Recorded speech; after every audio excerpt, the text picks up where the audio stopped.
Blessed with a Hero's Heart, written by Magnus9284. Both series that are the source material of this fan fiction belong to their respective creators. Chapter 1: A New Chance. Izuku Midoriya had lived a short life full of disappointment and despair. First, by being born quirkless in a world where 80% of the population had a quirk or power. Second, by being denied of support from his mother when she didn't give hope to his dreams. And the most painful of all, meeting his idol and being shot down like the worthless person everyone deemed him to be. He had to admit that his mother didn't know at the time when he was diagnosed as quirkless what to say, especially when he was a crying mess. Her subsequent gain in weight was the result of the guilt she still carried from that day. And All Might had been honest about his situation, so maybe his suggestion was not wrong about becoming a cop, but it still hurt. What was I thinking? There is no way someone like me could ever be a hero, Izuku muttered to himself as he reached the entrance to an alley, where a crowd had formed and a commotion was taking place. It was a villain attack. He had done it again, even when he said he would give up. He had walked toward a place where heroes would inevitably show up. He had done it so many times that it was second nature, always taking notes to help himself become a good hero. But with what All Might had said to him, he just couldn't understand why he walked here, until he saw the villain. Wait, is that the same villain that... And he has Kachan! Izuku nearly screamed as he saw the scene, beginning to drown in guilt as he realized that this situation was his fault. If only he hadn't clung to All Might when he had leapt with the villain captured in the bottle. If only he hadn't chased after his dream so stubbornly. If only he hadn't been born. Time seemed to stop for Izuku as he caught a glimpse of Bakugo's face, how he seemed desperate, as if asking to be saved, eyes pleading for help. Before he could come up with a plan or an excuse to leave, his heart had begun to work overtime. His legs moved him forward, first with 2 shy steps, and then a full sprint. For Izuku, it wasn't a matter of being able to do something or not. It was all about saving someone in need, not for glory, but because it was the right thing to do. Leave him alone! Izuku shouted as he threw his backpack at the villain, managing to hit his eye with some of its contents. The villain wailed as the pain was too much to bear, loosening his grip on the explosive boy, and giving room for Izuku to try and grab his old friend and tormentor. What the fuck do you think you're doing? Bakugo screamed in outrage at being assisted by none other than the one he called useless. I'm sorry, but you looked as if you were asking for help, Izuku meekly replied as he kept pulling at the blonde troublemaker, even as the villain regained control of himself and began to wrap itself around Bakugo again. Detroit Smash! All Might's voice resounded with the power of 1,000 heroes, and was quickly followed by a blast of compressed air that dispersed the villain like it was nothing. Unfortunately, this attack had the effect of sending Izuku flying. The last thing he saw before blacking out was the image of fast approaching pipes and a trash can.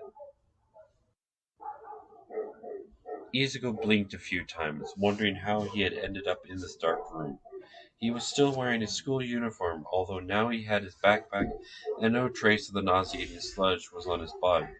In fact, he felt as if he had been recently cleaned. He also noticed that he was sitting in what appeared to be a wooden chair, and the only visible object was a fancy chair in front of him, although it could also be called a modest throne. Where am I? What happened? Izuku asked to no one as he tried to look beyond the darkness of the room, but couldn't see anything else. The sudden sound of footsteps caught his attention, and a moment later another figure appeared in the room. Izuku Midoriya, welcome to the Afterlife. The voice belonged to a girl with light blue hair, long to the waist and adorned with what appeared to be a loop of hair on top, which matched her eyes perfectly. Her body was lean but enriched with very feminine curves, and her blue blouse and miniskirt, adorned with yellow trim, only enhanced how beautiful she was. Izuku would have preferred it if her skirt wasn't that high, though. Unfortunately, you passed away just moments ago, the girl continued as she reached a hair, taking a seat and crossing her legs, right in front of a now flustered Izuku. While he hadn't seen anything, he still wished that the opportunity hadn't presented itself like that. Your life was a short one, but in fact you are dead, the girl continued, with a voice that sounded as if she was mourning him, a solemn voice reserved for a temple. Izuku didn't need to ask for proof. His mind had been going over the last few seconds he remembered, and there was no way to have survived that. Now he only had to make sure of one thing. Just one question. Is Kachan safe? Izugo asked with fear in his voice, afraid to hear that his tormentor and former friend had shared his fate. Kachan? Ah, you mean Katsuki Bakugo. He is alive. The girl answered, lifting a great wave for the greedy-haired boy. Thank goodness, Izuku said while grasping his chest, showing tears and a relieved smile, making the girl before him roll her eyes. Not that he noticed. Although he would have been fine even if you hadn't intervened, the girl added as she seemed to take a peek at the book at her side, as if the information was written there. I know, Izuku replied absentmindedly, earning a few blinks of surprise from the girl, who admittedly had expected some outrage from this boy. There were a lot of heroes around, and one of them would have eventually helped him, or knowing Kachan, he would have found an opportunity to escape by himself. I know I wasn't needed, but I couldn't help myself. And his eyes looked as if he was asking for help, Izuku explained while looking at his fidgeting hands. The girl looked annoyed at his behavior, as if being denied the chance of having fun at his expense. I guess my only regret is that Mom is going to cry a lot, but at least she won't have to keep worrying for me, Izuku continued, failing to see how the girl was now glaring at him. Shut up already! The girl shouted as she couldn't tolerate him anymore. Izuku reeled back at the sudden outburst, not understanding the reason why. Ahem. My name is Aqua, and I am a goddess who guides humans who die young into the afterlife. The goddess Aqua returned to her solemn voice, as if her outburst had never happened, gaining the young man's attention.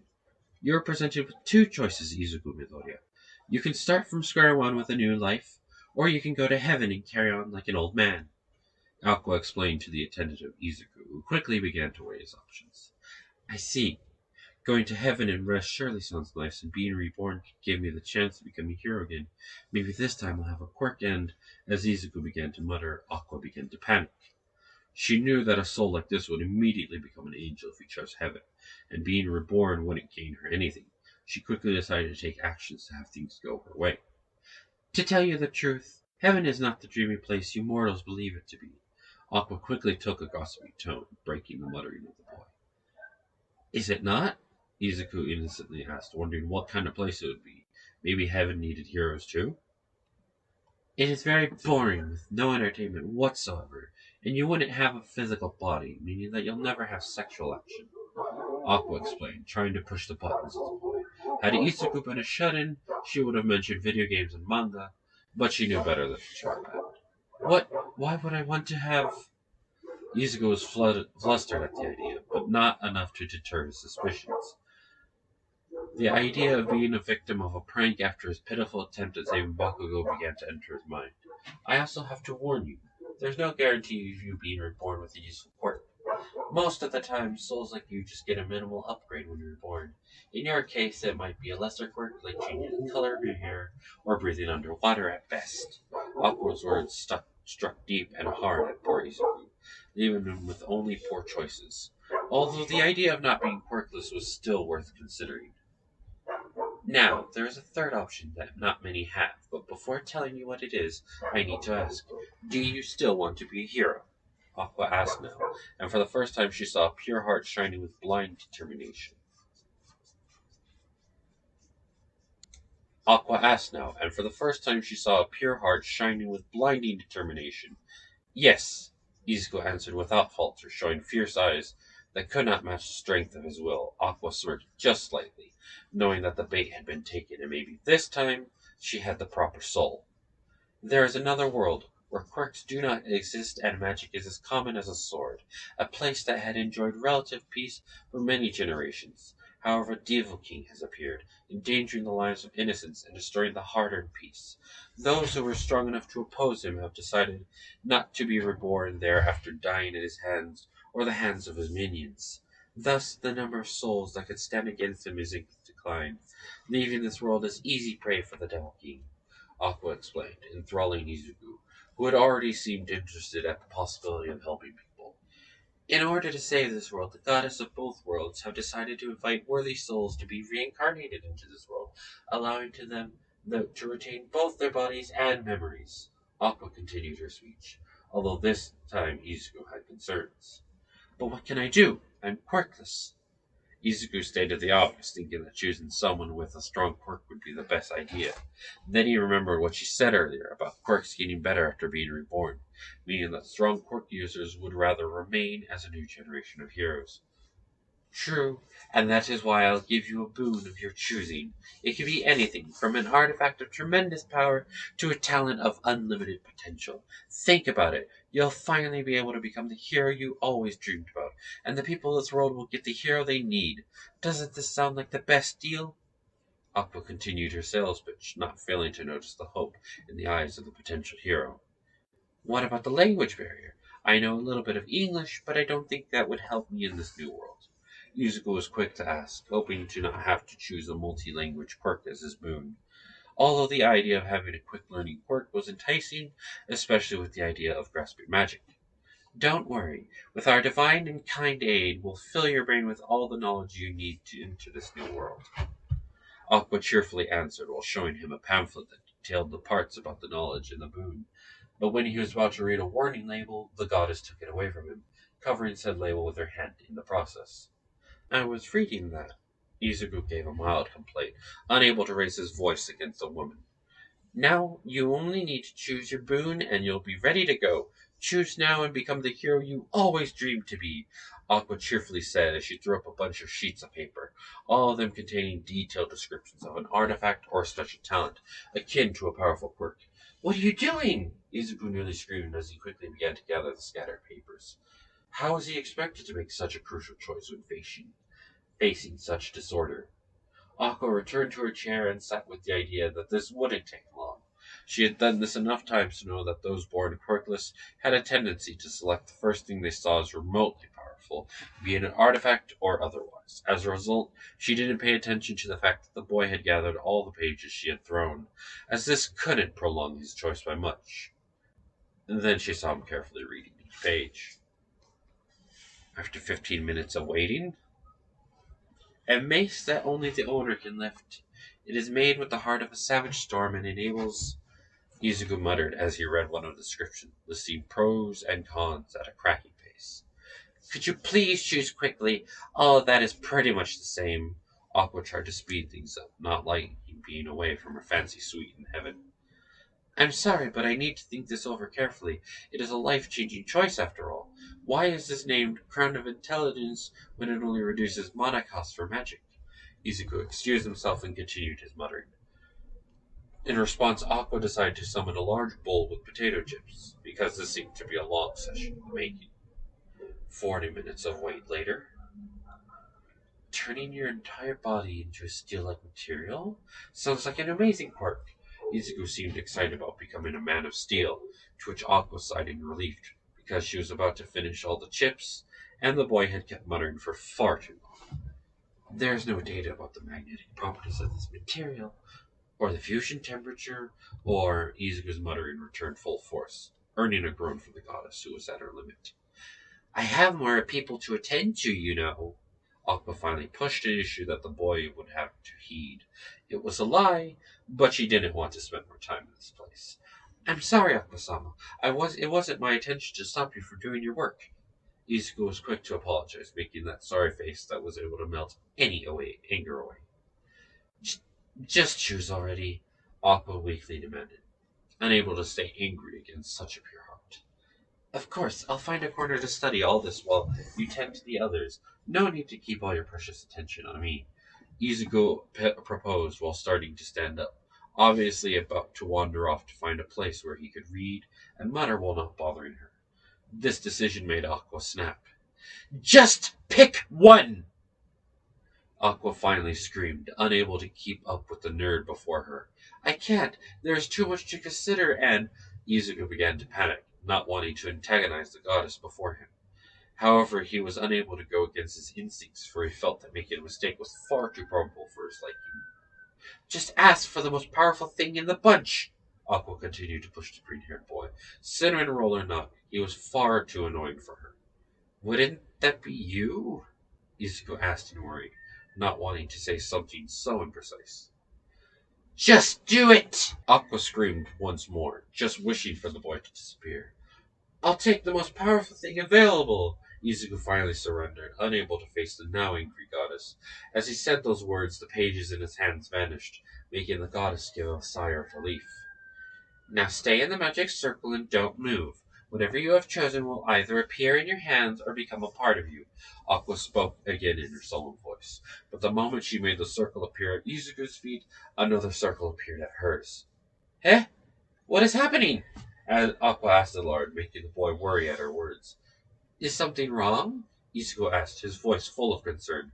An angel suddenly descended from above. Her beautiful visage brought peace to the boy, but dread to the goddess, who looked like she was about to cry.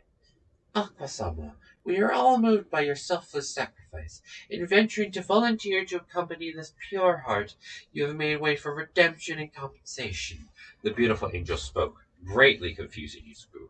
I wasn't volunteering. He was supposed to get one of the trinkets.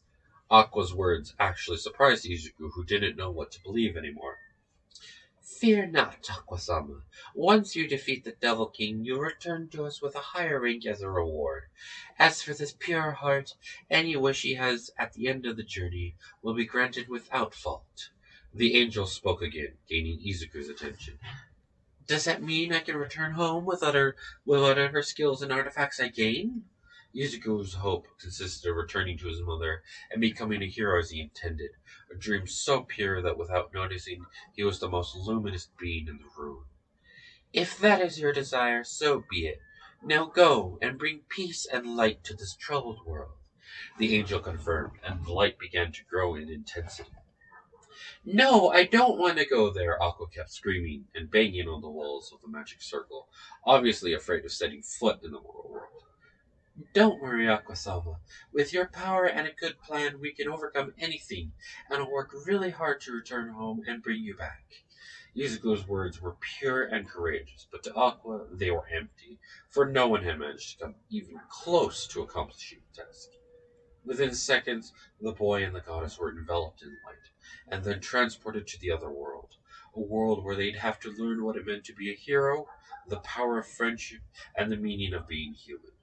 As the light faded, the angel looked at the empty chairs and gave a longing sigh. Please, O Radiant One, teach divinity to that failure of a goddess. The angel softly prayed, wishing the best for who had been her superior only a moment ago, and wishing for the day the boy gained his wings, as she and many others were waiting for him in heaven.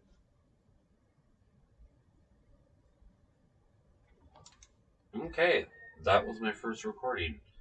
I hope you enjoyed this. Uh, I guess give probably obvious in the microphone advice on what I can improve. Probably voices or maybe dictation. I don't know. I am working to get a better mic. I do apologize for that. Maybe soundproofing the room. Uh, hope you enjoy and leave a like, thumbs up. I guess. I don't know. This is my first video, so have a good day, I guess. And